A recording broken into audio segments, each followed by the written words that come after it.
Jemaah salat subuh yang dirahmati Allah Subhanahu wa taala. Pagi ini kita akan mendengarkan paparan tausiah yang akan disampaikan oleh al-ustaz kita, yaitu Bapak Niki Supriyanto MPD. Mari nanti kita dengarkan apa-apa yang beliau sampaikan. Mudah-mudahan ini menjadi pegang pakai kita dalam mengarungi kehidupan baik di dunia, lebih-lebih di akhirat nanti. Kepada Al-Ustadz Bapak Niki Supriyanto MPD, kami persilakan.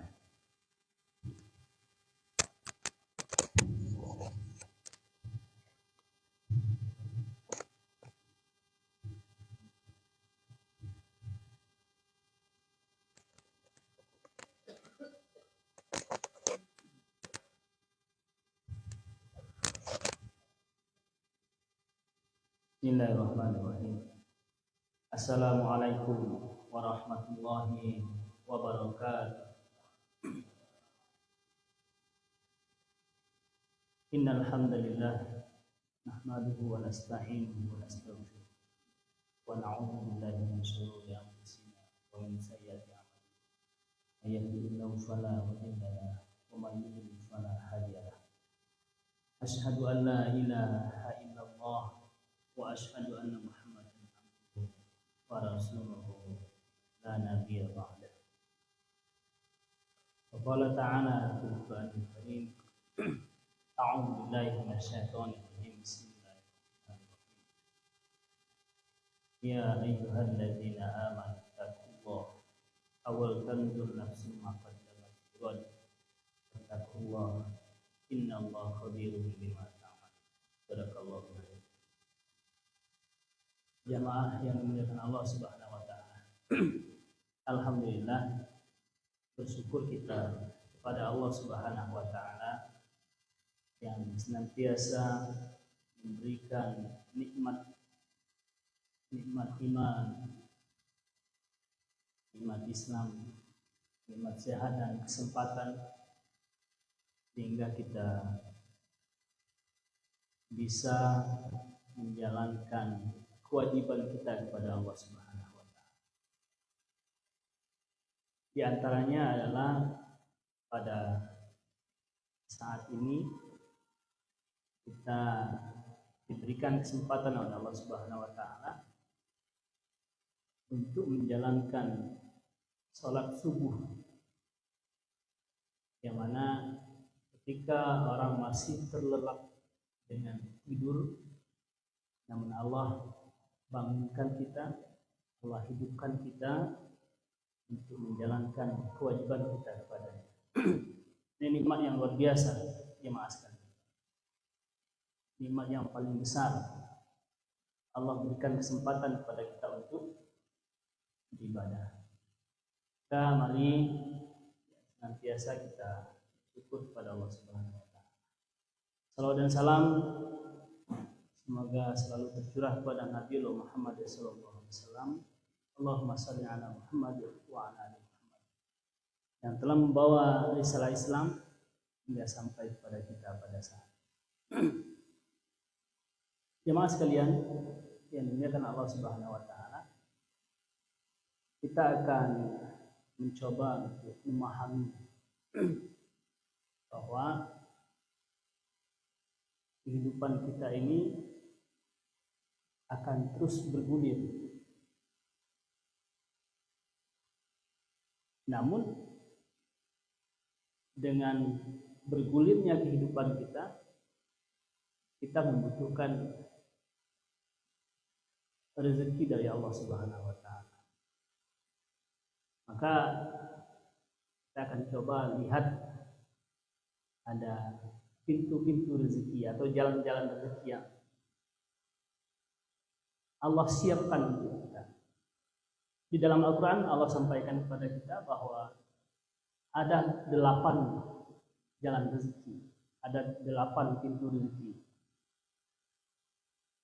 yang Allah jelaskan, dan ini menjadi panduan bagi kita. Bagaimana kita menjadi seorang hamba yang mencoba untuk membuka pintu-pintu rezeki ini. untuk menapaki jalan-jalan rezeki yang sudah Allah siapkan. Sebenarnya kalau kita mau bahas ada 8 jalan rezeki di dalam Al-Quran. Salah satunya adalah rezeki yang telah dijamin oleh Allah Subhanahu wa taala. Kemudian rezeki ketika kita sudah menikah. Kemudian rezeki ketika kita sudah mempunyai anak. Kemudian ada rezeki karena usaha yang kita lakukan. Ada ikhtiar yang kita lakukan. Rezeki karena kita bersyukur kepada Allah Subhanahu wa taala. Rezeki yang tidak terduga. Rezeki karena kita istighfar. Dan yang terakhir itu ada rezeki karena kita bersedekah. Maka kita akan coba lihat dari, kalau saya boleh buat ini ada 3B. Yang pertama kita lakukan yang disampaikan oleh Allah Subhanahu wa taala, la in syakartum la azidannakum wa la in kafartum inna azabi lasyadid. Dalam Quran surat Ibrahim ayat 7. Allah sampaikan kepada kita, jika kamu bersyukur kata Allah, maka akan aku tambah rezeki itu dari jalan yang tidak disangka-sangka, yang tidak diduga. Jadi jemaah sekalian, bagaimana kita menjadi manusia yang pandai bersyukur kepada Allah Subhanahu wa taala?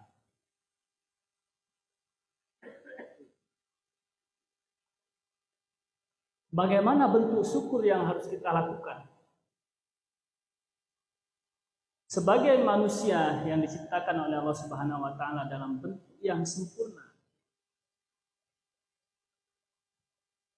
maka bentuk syukur kita adalah menjalankan tugas kita sebagai manusia di muka bumi ini. Apa tugas kita? Wa ma khalaqtul jinna wal insa illa liya'budun. Beribadah kepada Allah Subhanahu wa taala. Maka bentuk syukur kita itu banyak Bapak Ibu sekalian, bukan hanya dengan ucapan lisan kita saja, dengan mengucapkan alhamdulillahirabbil alamin, tapi juga kita harus melakukan dalam bentuk amalan-amalan kita, dalam bentuk perbuatan-perbuatan kita. Sholat 5 waktu kita jaga.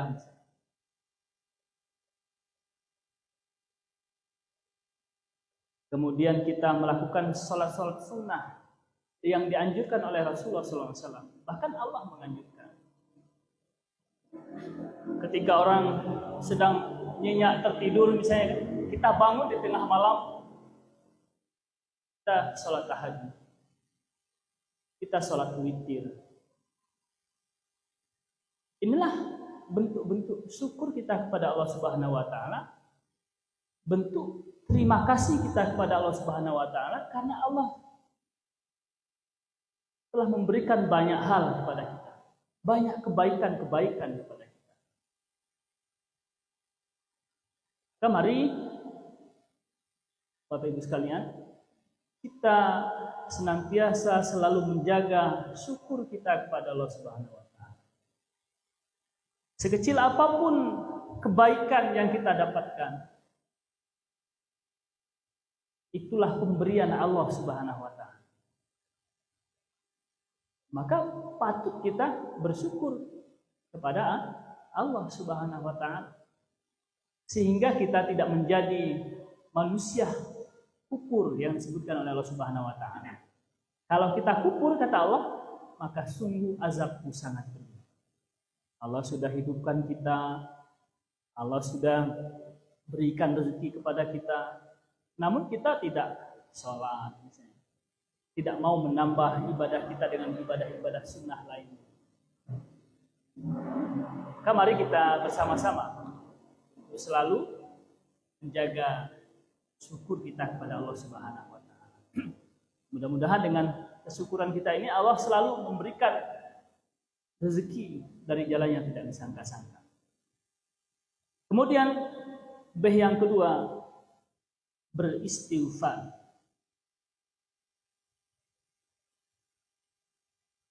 Mengapa kita harus beristighfar?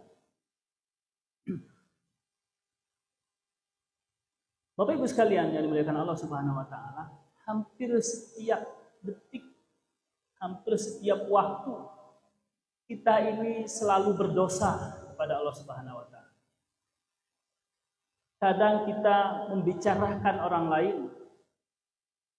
mungkin kita tidak sadar, tetapi ini adalah salah satu bentuk dosa yang kita lakukan. Mungkin kita berprasangka buruk kepada Allah Subhanahu wa taala.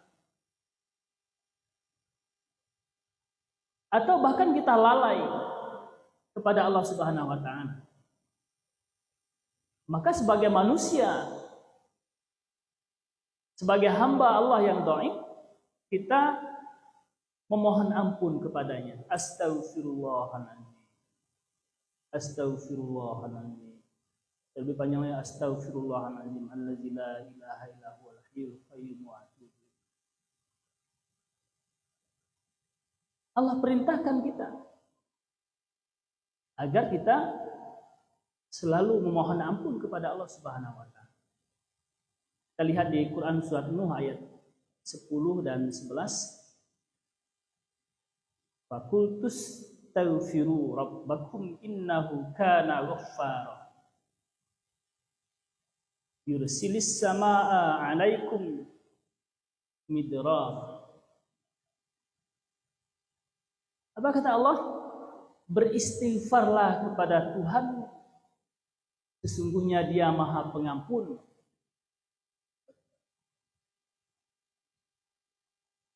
Pasti Dia akan mengirimkan hujan yang lebat dan memperbanyak hartamu. Jadi jalan rezeki karena beristighfar. Allah janjikan pada kita.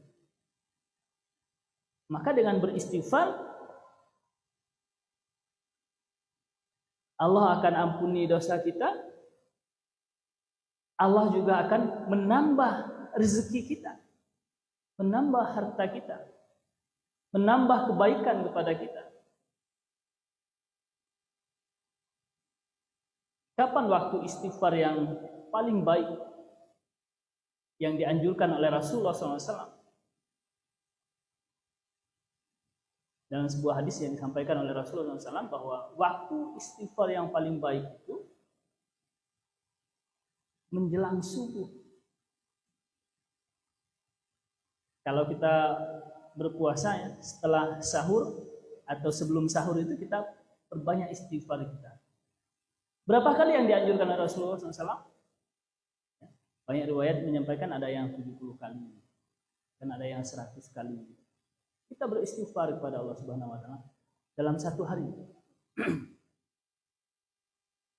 Banyak istighfar kita. Astaghfirullahaladzim. Astaghfirullahaladzim. Kalimat yang mudah diucapkan, tetapi Allah berikan ganjaran yang luar biasa. Kita ikuti dengan hati kita bahwa kita memang betul-betul rendah di hadapan Allah Subhanahu wa taala. Memohon ampun kepada Allah Subhanahu wa taala.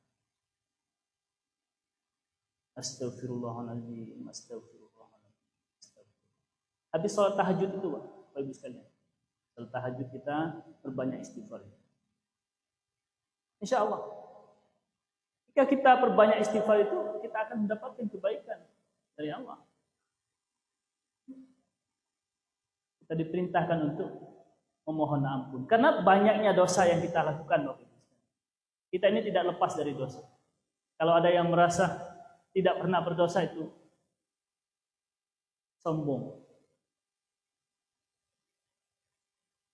Kadang-kadang hati kita berdosa. Mata kita, tangan kita, tidak kita sadar. Kaki kita, mata kita, semuanya berpeluang untuk melakukan perbuatan dosa. Maka kita berupaya untuk selalu memohon ampun kepada Allah Subhanahu wa taala agar Allah mengampuni dosa-dosa kita. Dosa-dosa kita yang sangat banyak. Mungkin kalau ditumpuk dosa kita ini sudah luar biasa tumpukannya. Kalau dihitung mungkin tidak akan pernah dapat menghitung dosa-dosa kita. Tetapi Allah mengampuni dosa orang yang meminta ampun kepadanya.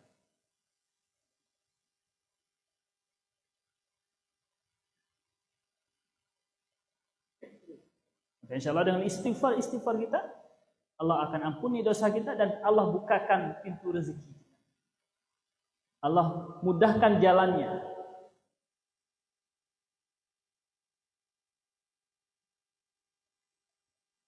Bapak Ibu yang dimuliakan Allah Subhanahu wa taala. Kemudian B yang ketiga itu adalah bersedekah. Allah sampaikan di dalam Quran surat Al-Baqarah ayat 245, "Man zallazi yuqridullaha qardan hasanah fayudha'ifahu lahu ad'afan katsirah."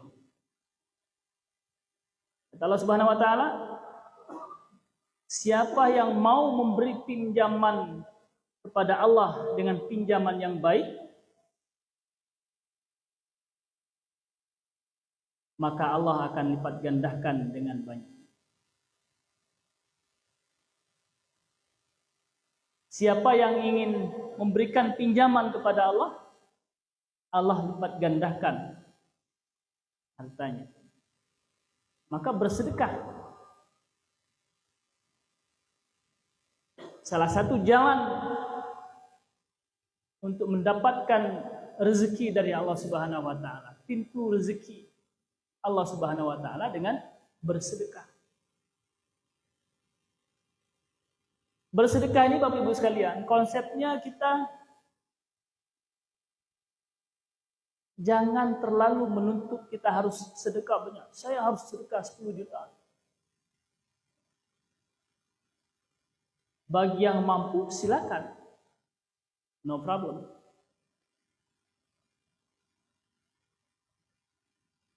Tetapi sedekah ini konsepnya continue.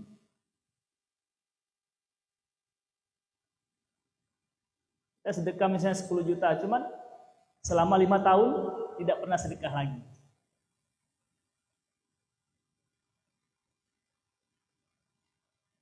Tetapi kita continue Bapak Ibu sekalian.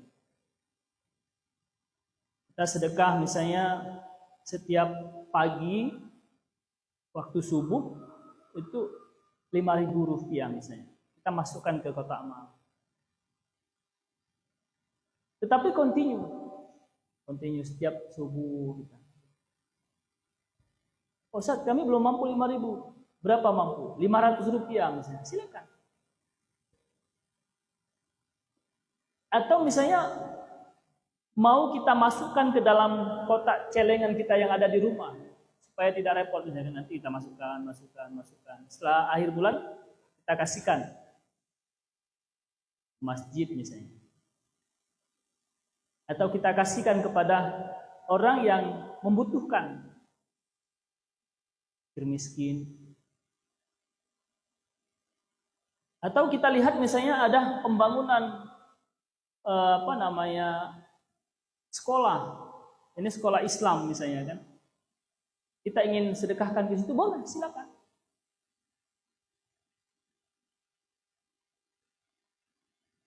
Atau misalnya kita mau sedekahkan karena mungkin ada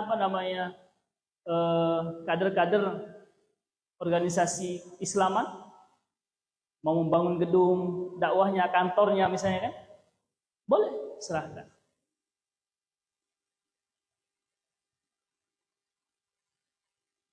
Karena niat kita bersedekah dan sedekah yang kita berikan itu Allah yang akan membalasnya.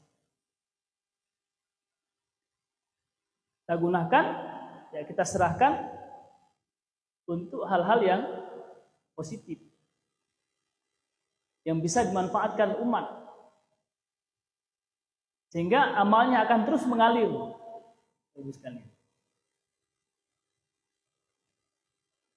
Karena amalan yang tidak akan pernah terputus itu salah satunya sedekah jariah. Jadi walaupun kita sudah meninggal, amalan sedekah jariah itu kalau masih digunakan orang untuk kebaikan, amalnya akan terus mengalir kepada kita.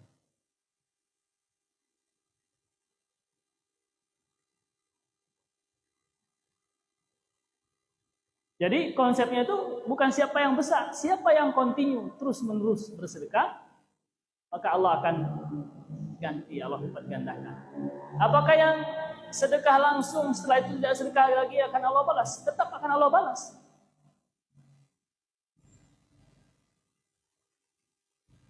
Tetapi dalam beramal, kita ini dianjurkan bagaimana kita selalu continue dengan amalan-amalan kita.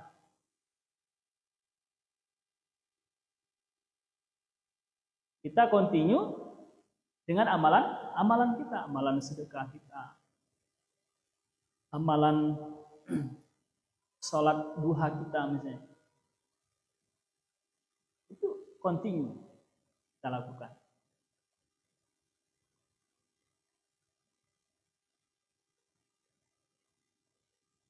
Jadi ada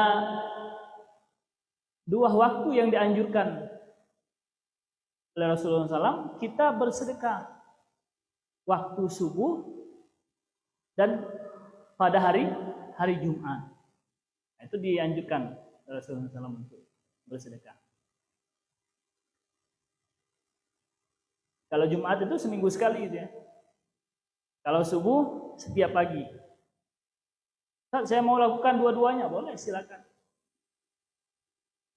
Yang mampu misalnya sedekah Jumat kita jalan, kemudian sedekah subuh jalan, itu luar biasa.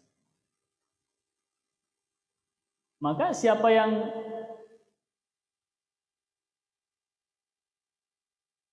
berani memberi kepada orang yang membutuhkan,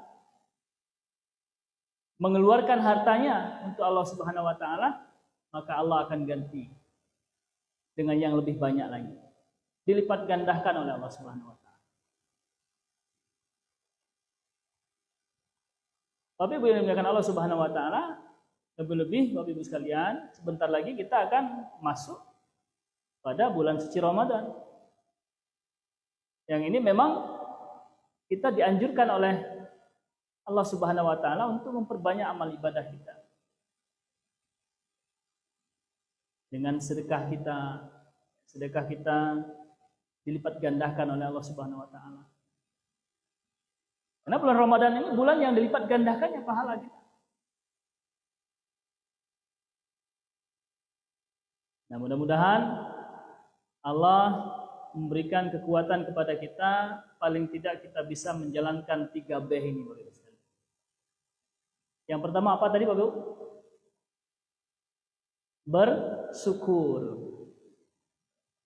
Bersyukur. Yang kedua, beristighfar. Yang ketiga, bersedekah. Jadi ini kunci, jalan, pintu yang membukakan rezeki kita. Nah, ingat Bapak Ibu sekalian, rezeki itu tidak hanya dalam bentuk materi. Ini saya ingatkan. Nanti, Ustaz, saya sudah sedekah misalnya 10 juta, cuman belum ada balasan-balasannya itu. Nah, itu rezeki ini bukan hanya dalam bentuk materi Bapak Ibu sekalian. Kita dimudahkan Allah untuk menjalankan ibadah, ini rezeki. Setiap subuh kita dibangunkan, dihidupkan oleh Allah Subhanahu wa taala untuk menjalankan ibadah, itu rezeki. Coba bayangkan kalau kita tidak sholat, seperti orang kebanyakan misalnya ya.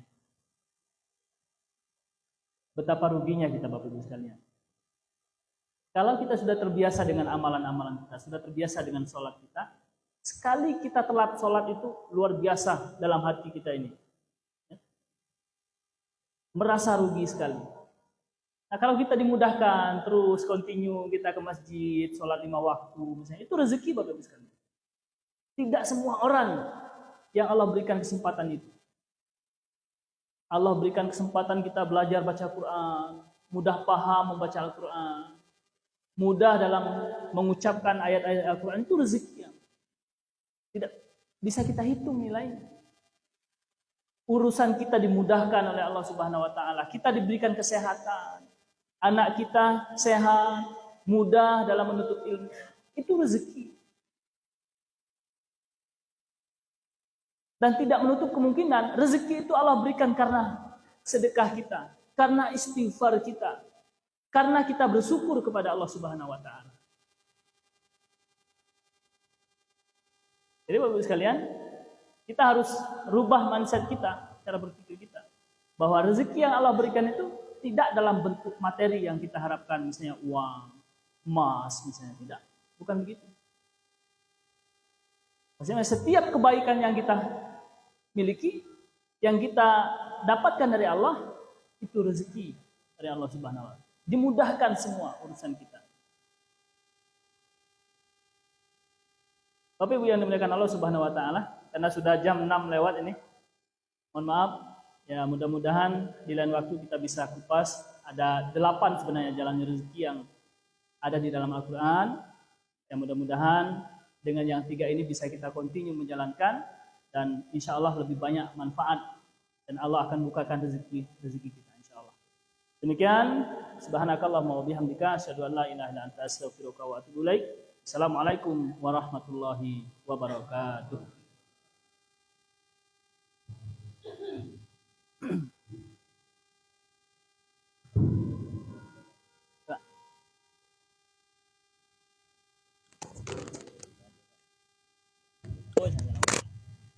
Demikianlah proses oleh Al-Ustaz kita Bapak BD pemerintahan kita. Itu sesama boleh baik atau buat sarapan.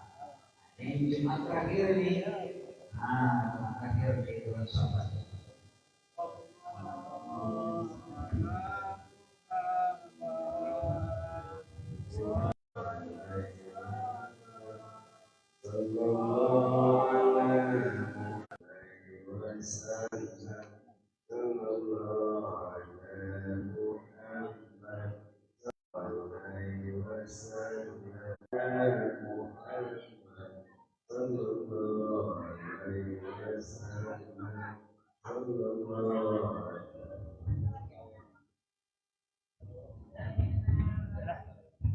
Silakan Bapak Ibu kita menuju tempat sarapan di Serabat.